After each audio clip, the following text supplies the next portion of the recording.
A reading from the Holy Bible, the New American Bible, the book of Numbers, chapter 19. Ashes of the red heifer. The Lord said to Moshe and Aaron, "This is the regulation which the law of the Lord prescribes. Tell the Israelites to procure for you a red heifer that is free from every blemish and defect, and on which no yoke has ever been laid. This is to be given to Eleazar the priest, to be led outside the camp and slaughtered in his presence." Note regarding verse 3. Outside the camp, several fathers of the church saw in this a prefiguring of the sacrificial death of Christ outside the walls of Jerusalem. If you see John 19 and 20, Hebrews 13 and 12.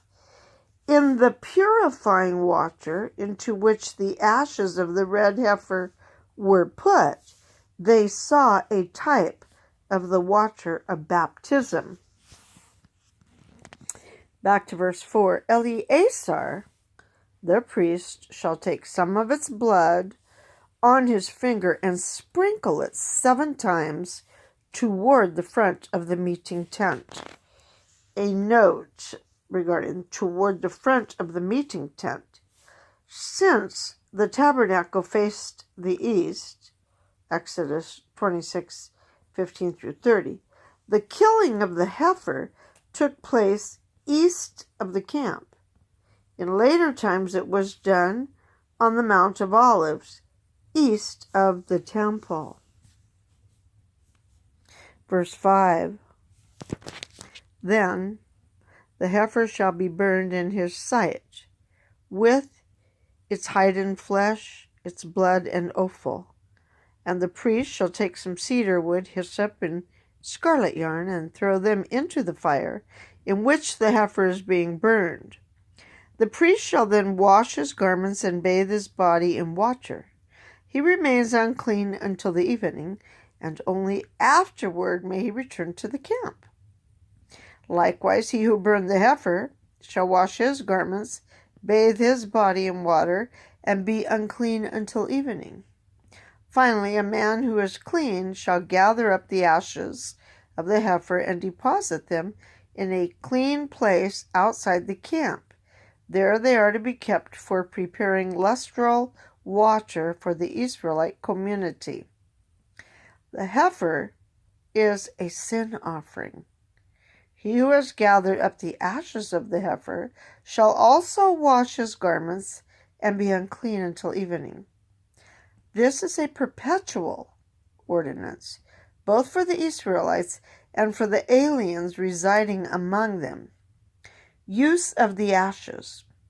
Whoever touches the dead body of any human being shall be unclean for 7 days.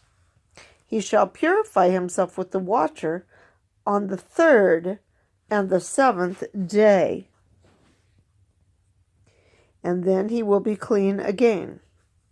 But if he fails to purify himself on the 3rd and on the 7th day, he will not become clean.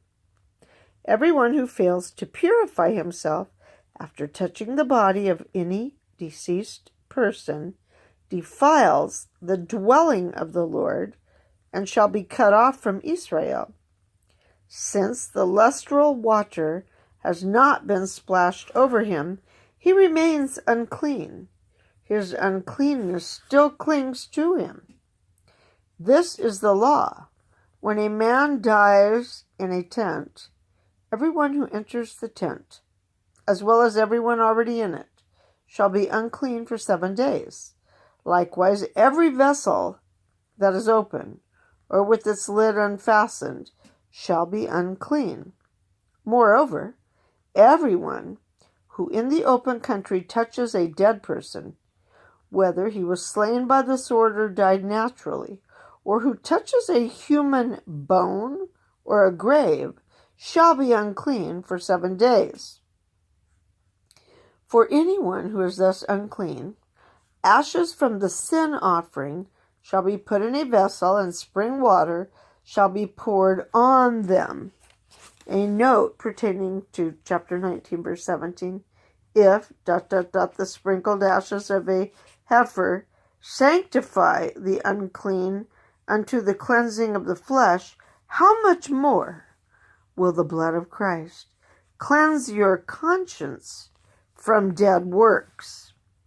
Hebrews 9:13. Verse 18. Then a man who is clean shall take some hyssop, dip it in this water, and sprinkle it on the tent and on all the vessels and persons that were in it, or on him who touches a bone, a slain person, or other dead body, or a grave. The clean man shall sprinkle the unclean on the 3rd and on the 7th day. Thus purified on the 7th day, he shall wash his garments and bathe his body in water, and in the evening he will be clean again.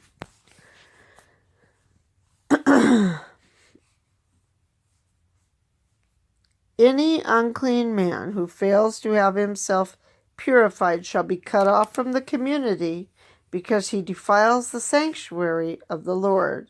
As long as the lustral water has not been splashed over him, he remains unclean.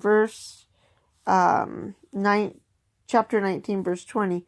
Ritual uncleanness is, as it were, contagious.